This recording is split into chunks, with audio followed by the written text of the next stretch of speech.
जब ड्रॉपर के स्टूडेंट बन जाओगे बेटा, ठीक है ना। हाँ, क्योंकि ये बात ड्रॉपर वाले बच्चे को तो बहुत अच्छे से समझ में आती है कि भाई जो पढ़ाया जा रहा है उसको पढ़ लो, क्योंकि वो बेचारा चोट खा चुका होता है।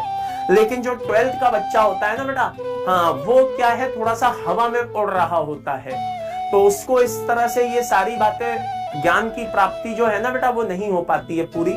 उसको ज्ञान की प्राप्ति मेंस और एडवांस के बाद हो पाती है। बहुतों को तो मेंस के बाद ही हो जाती है, कुछ को तो फर्स्ट अटेम्प्ट में ही इस ज्ञान की प्राप्ति हो गई होगी, बाकियों को सेकंड अटेम्प्ट में हो जाएगी, है ना। और इसलिए कह रहा हूं कि टीचर जो पढ़ाया करे उसको ध्यान से पढ़ लिया करो। बात समझ में आ रही है? हाँ, क्योंकि बहुत से, स्पेशली बता रहा हूं 12th के बच्चों की बात, ठीक है ना। 12th के बच्चे जो होते हैं भैया, वो सबसे ज्यादा ज्ञानी होते हैं, उनके सामने टीचर का ज्ञान भी बहुत हल्का होता है, ठीक है ना। वो परम ज्ञानी होते हैं, उनका बस चले तो वो टीचर को आकर के बताएं कि देखो भैया ये चीज ऐसे नहीं, ऐसे पढ़ाई जाती है। तो ये अलग बात है कि भाई उनसे 10वीं भी कोरोना की कृपा से निकली है, ये अलग बात है, लेकिन फिर भी वो बहुत ज्ञानी होते हैं भैया। तो इसलिए कह रहा हूं, जो टीचर बता रहा है उसको ध्यान से अच्छे से सुन लिया करो। अच्छा, जो बच्चा ड्रॉपर बन चुका है, मतलब वापस से दे रहा है, उसको ये सारे ज्ञान की प्राप्ति हो चुकी है, इसलिए वो ठीक वही काम कर रहा होता है जैसा जैसा टीचर कह रहा होता है।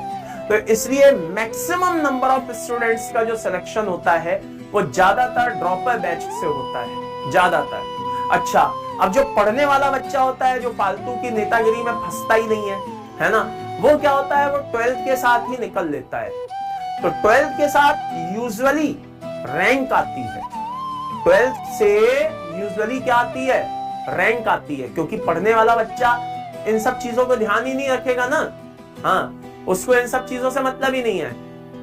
हाँ, वो ओपी पोपी और ये कुछ नहीं करता है, उसको इन सब चीजों की टोपी नहीं पहननी होती है। बात समझ में आ रही है? वो तो सिर्फ अपनी पढ़ाई पे कंसंट्रेट कर रहा होता है। तो 12th के साथ वो रैंक लेकर के निकल चुका होता है। अच्छा, जो नहीं निकल पाता है उसको परम ज्ञान की प्राप्ति हो गई होती है। तो फिर इसलिए ड्रॉपर बैच से क्या होता है, नंबर ऑफ सिलेक्शन बहुत ज्यादा होते हैं, और ये हमेशा चलता आया और ऐसा ही चलता रहेगा। क्यों? क्योंकि समझाने से कोई समझता नहीं है ना बेटा। समस्या ये है, मान लो किसी को कह दिया जाए कि भाई संभल के चलना, गिरोगे चोट लगेगी तो दर्द होगा। बात समझ में आई?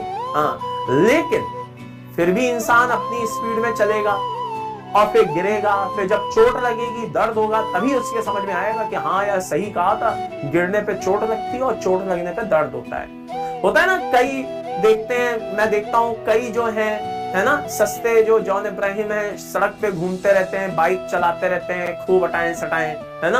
एंड देन फाइनली क्या होता है, किसी जगह जाकर के लंबे हो लेते हैं, ठीक है।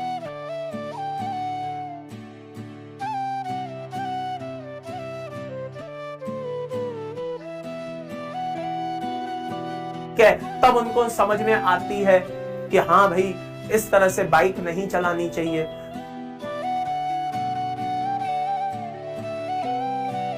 देन फाइनली क्या होता है, किसी जगह जाकर के लंबे हो लेते हैं, ठीक है। तब उनको समझ में आती है कि हाँ भाई इस तरह से बाइक नहीं चलानी चाहिए। तो ये चीजें क्या होती है बेटा, धीरे धीरे समझ में आती हैं। इनके लिए अनुभव की जरूरत होती है, एक्सपीरियंस की जरूरत होती है। तो अब हम तो क्या है, दोनों तरह के ही क्या कहते हैं बच्चों को देखते हैं ना। एक तरफ ड्रॉपर के बच्चों को देखते हैं, एक तरफ लक्ष्य, जैसे हमारे ये 12th के बच्चे, लक्ष्य वाले बच्चे, हम इनको भी देखते हैं। हम तो दोनों तरह के बच्चों को देखते हैं भैया। तो हमें पता रहता है कि किसका बिहेवियर कैसा होता है। चलो आगे चलते हैं भाई।